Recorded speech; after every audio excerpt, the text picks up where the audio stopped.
What are reasons?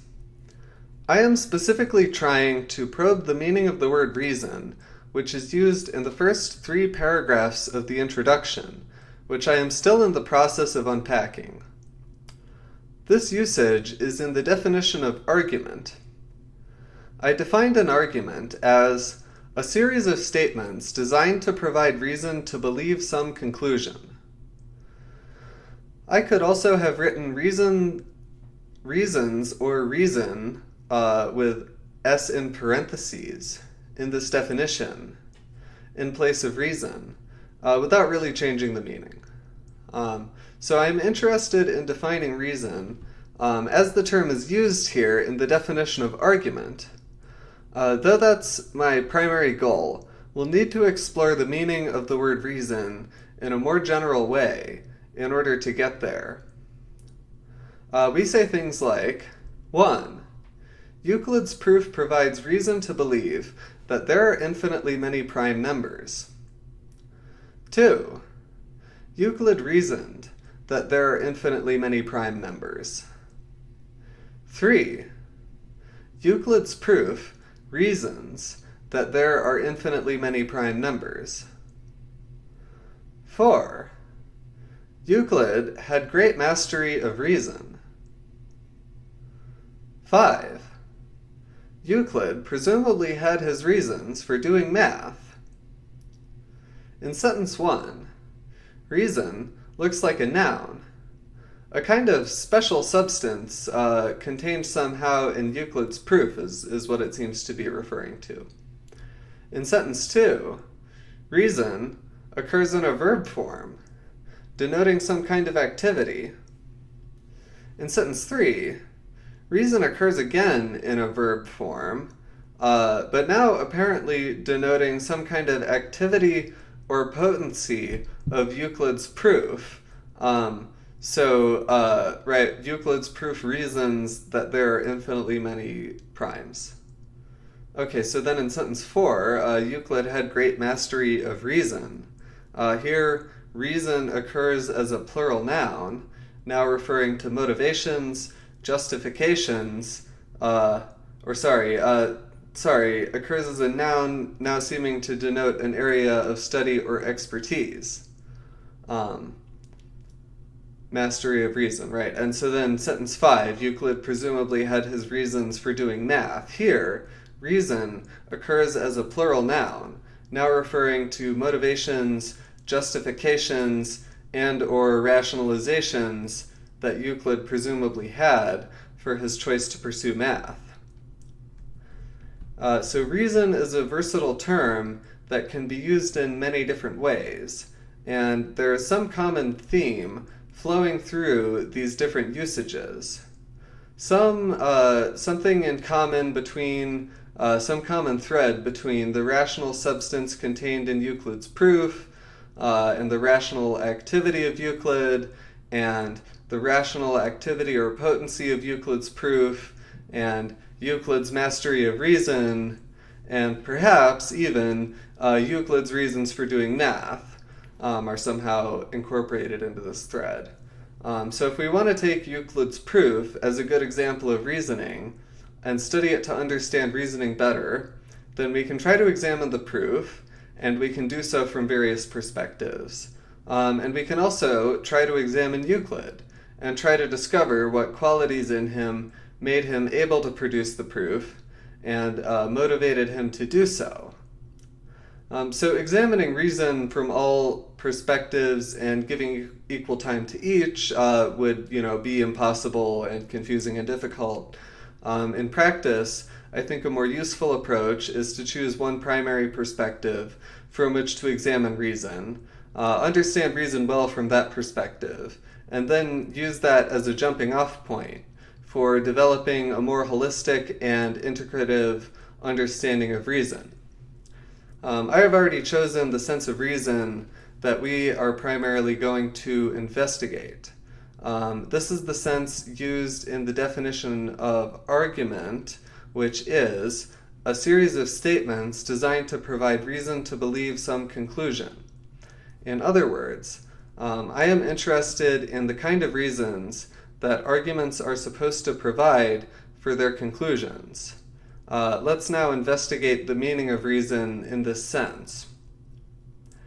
Arguments are series of statements, and reasons are something that they intend to provide for their conclusions. Taking this literally, reasons are some sort of supervenient phenomena which emerge from properly formulated arguments. This illustrates the risks that can be involved in taking language too literally when doing philosophy. We can be led to remarkable and confusing conclusions in this way. I'm not going to assume that there is literally a kind of entity in nature called a reason. Statements that provide reasons exist, but I'm not going to assume that we can equate a reason with the statements that provide it, and I'm not going to assume that some statements are decorated with some sort of metaphysical entity called a reason. If you like, you can think of provide reason to believe as a non-decomposable phrase denoting a relation between series of statements, arguments, on the left hand, and statements, conclusions, on the right hand.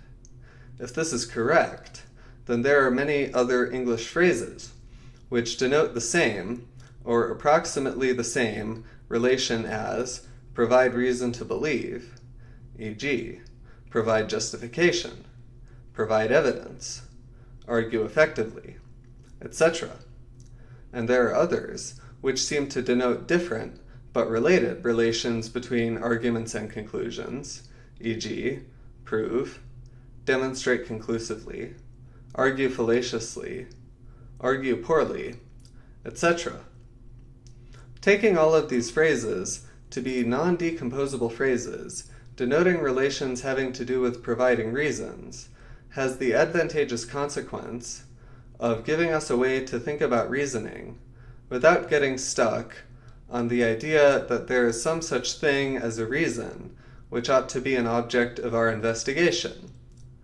Despite the appearances suggested by my grammar, what we're actually interested in, or this is our grammar I'm talking about here, English grammar, right? What we're actually interested in are not a kind of entities called reasons, but a certain relation between arguments and their conclusions, the relation of providing reasons for.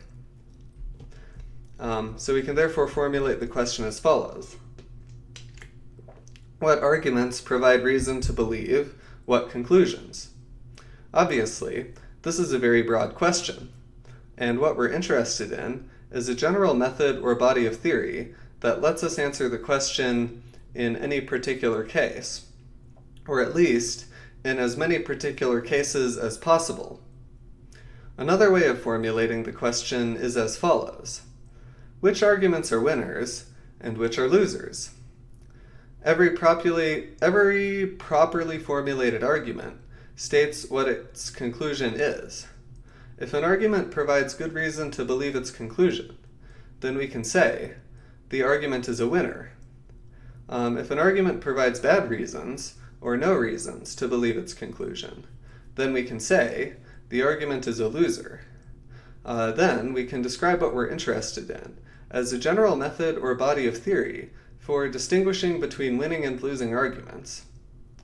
The way to develop such a method or body of theory is to start by looking at lots of particular arguments, figure out which ones are winners and losers on a case-by-case basis, and on that basis, begin to formulate general rules about what arguments are winners and losers.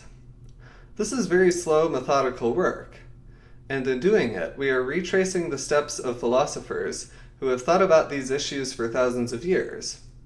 In developing the theory of discriminating between winning and losing arguments, presented in the rest of this text, my goal is not to discover new principles of reasoning, but to formulate what has already been understood by those who looked at this before, in the most correct, persuasive, and useful way possible. What I am looking to study are laws of reasoning. Laws of reasoning are generalizations which guide us in understanding what arguments are winning. Laws of reasoning help us to evaluate the quality of arguments by telling us what methods of argumentation do and do not work.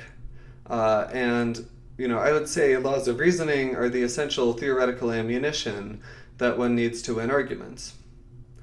So one example of a law of reasoning is that properly formulated reductio ad absurdum arguments are winning. This law is basically correct. However, this formulation of it is still imprecise, and at this point in the text we lack the methodology to justify or even to state precisely the reductio ad absurdum principle.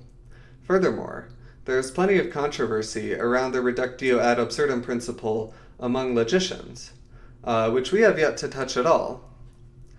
The overall primary aim of this text up to this point can be described as the aim of defining and analyzing important concepts that allow us to clearly articulate the goal I am now setting to describe laws of reasoning. Of course, I don't just want to describe any laws of reasoning. I want to describe laws of reasoning that are correct or true. It's a messy question what exactly this means, especially because there are very few laws of reasoning which entirely lack plausible counterexamples, i.e. cases where they plausibly allow one to infer false conclusions from plausibly true premises. So let's now get into the weeds with our first important category of laws of reasoning, which is laws of logic.